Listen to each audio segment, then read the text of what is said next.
Welcome to Tita Bet's own cooking way. This time I will make glutinous cassava cake for snack or merienda. What I need to make cassava cake. For a small portion, I need only 500 grams of cassava. You have to boil and cook the cassava first. And 2 teaspoon margarine or butter. 1 tablespoon coconut milk. I have here cassava is already cooked and I will make it nilubian. I already put sugar in it and margarine so that I can smash it before I will put it in the mixer.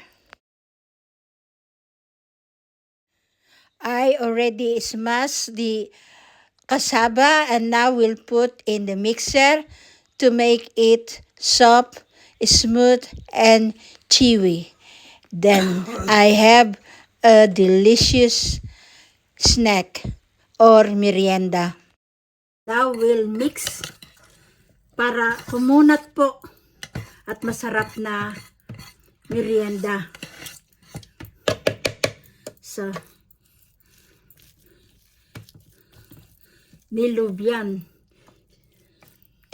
Namimiss ko na po ito. Nandun pa ako sa Pilipinas. Bata pa ako, madalas, pag may baon ako ito, madalas kong bilhin. Nilubian. Sasaran na po natin. At para magiling na ang nilubian,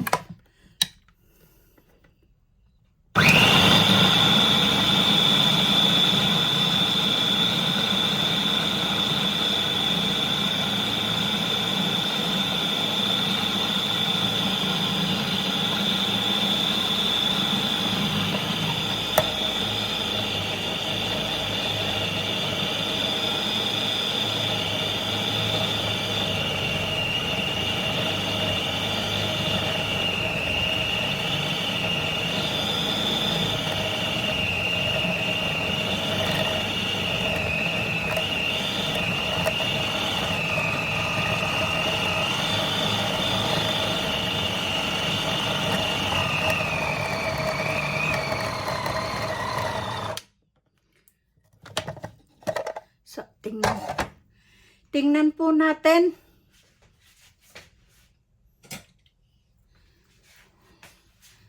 So, makunat na. Tikman po natin. Makunat na. Sarap. Nilagyan na po kasi ng konting gata ng niyog at saka konting sugar. Kaya ito po, ay nako, ang sarap. Sarap na nilubian. So, we'll put little margarine on this glass form before we put the glutinous cassava cake. And later, we'll get a delicious snack or merienda. Okay. So, here we go. So, that is like this is so delicious.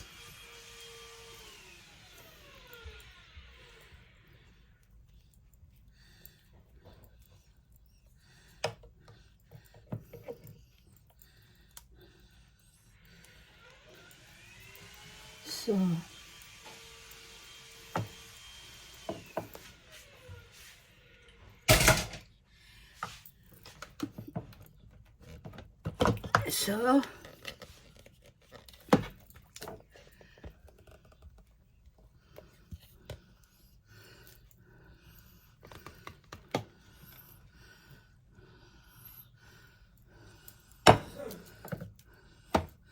makunat. Makunat, masarap na nilubyan. What is nilubyan in English? In my own translation is glutinous cake or glutinous cassava cake.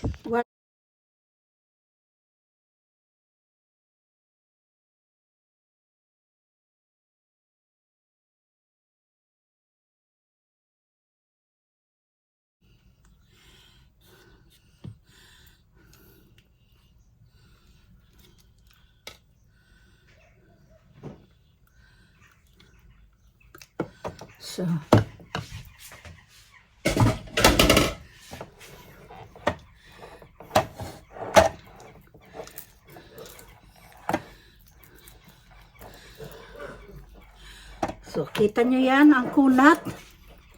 Makunat talaga. At masarap.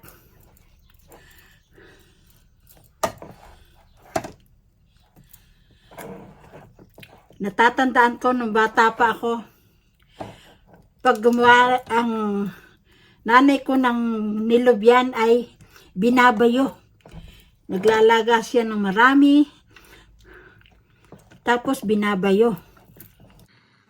We'll put margarine on top of glutinous cassava cake so that it tastes more delicious. Glutinous cassava cake is more delicious if there is fresh coconut on top of the cassava cake. Unfortunately, I don't have the fresh coconut, but I already put coconut milk in cassava so that it also tastes delicious.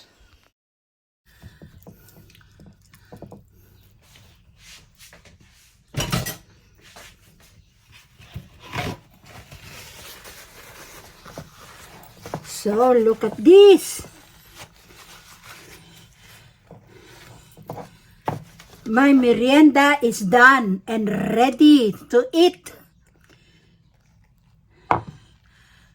Yummy!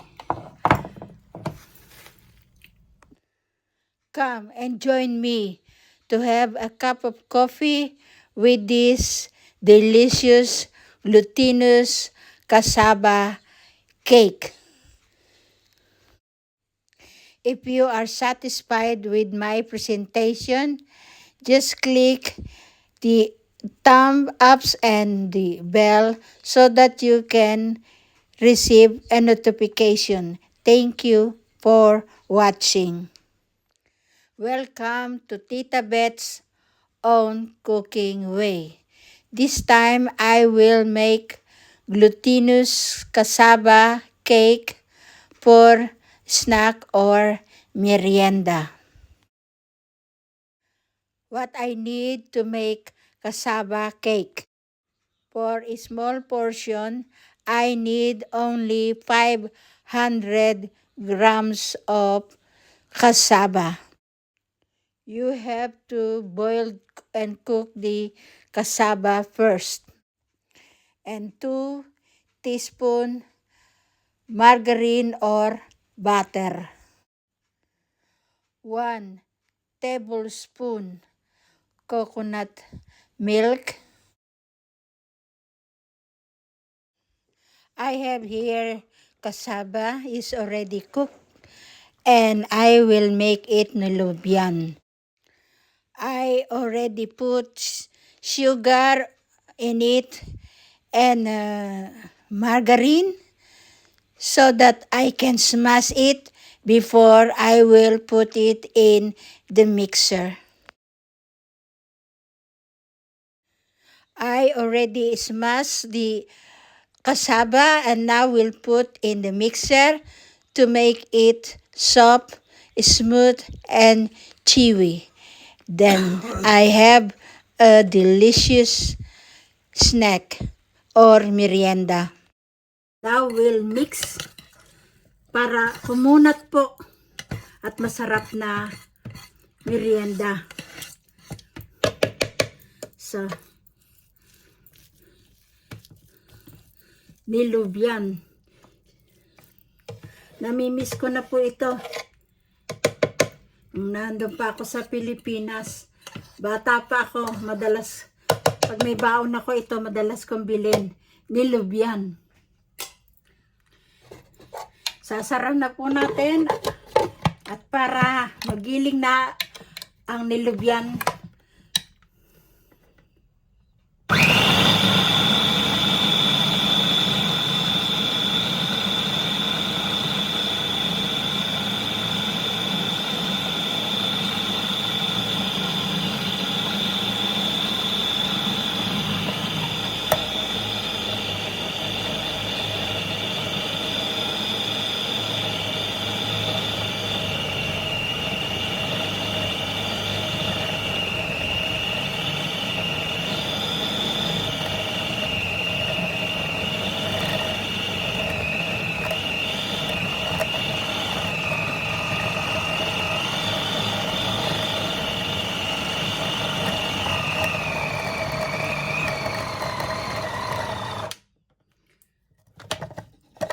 so, tingnan po natin.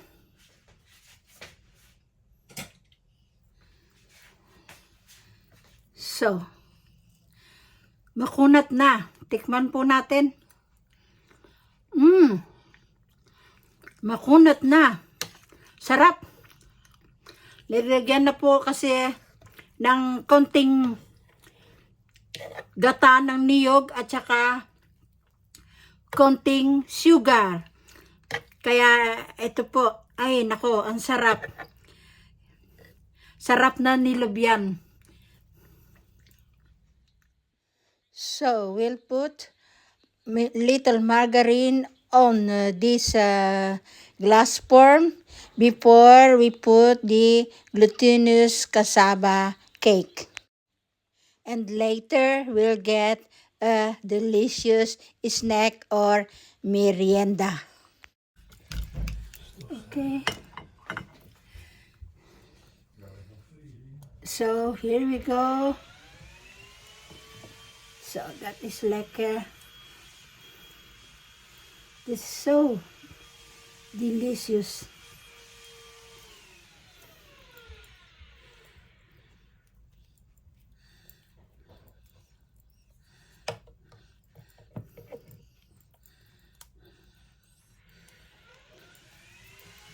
So,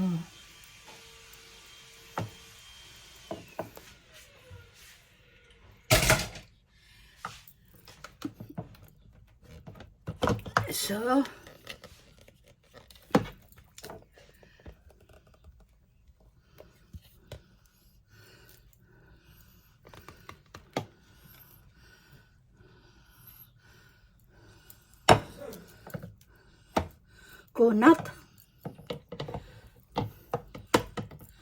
Makunat, masarap na nilubyan. What is nilubyan in English? In my own translation is glutinous cake or glutinous cassava cake. What?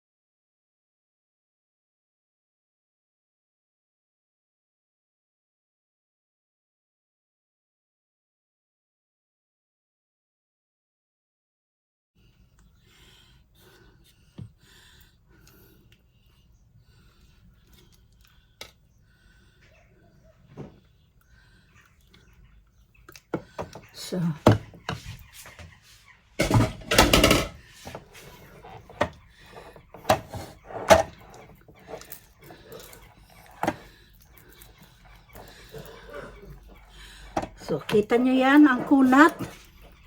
Makunat talaga. At masarap.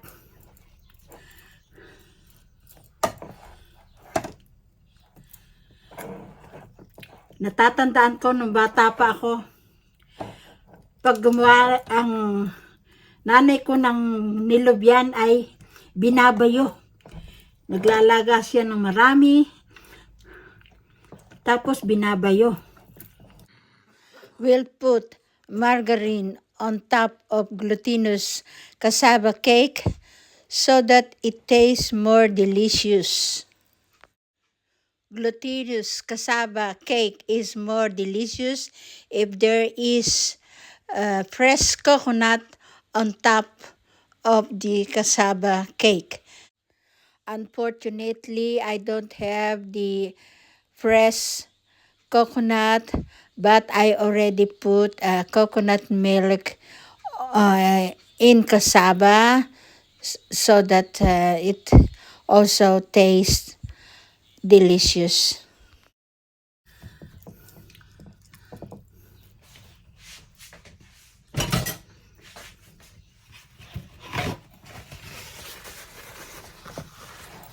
So look at this.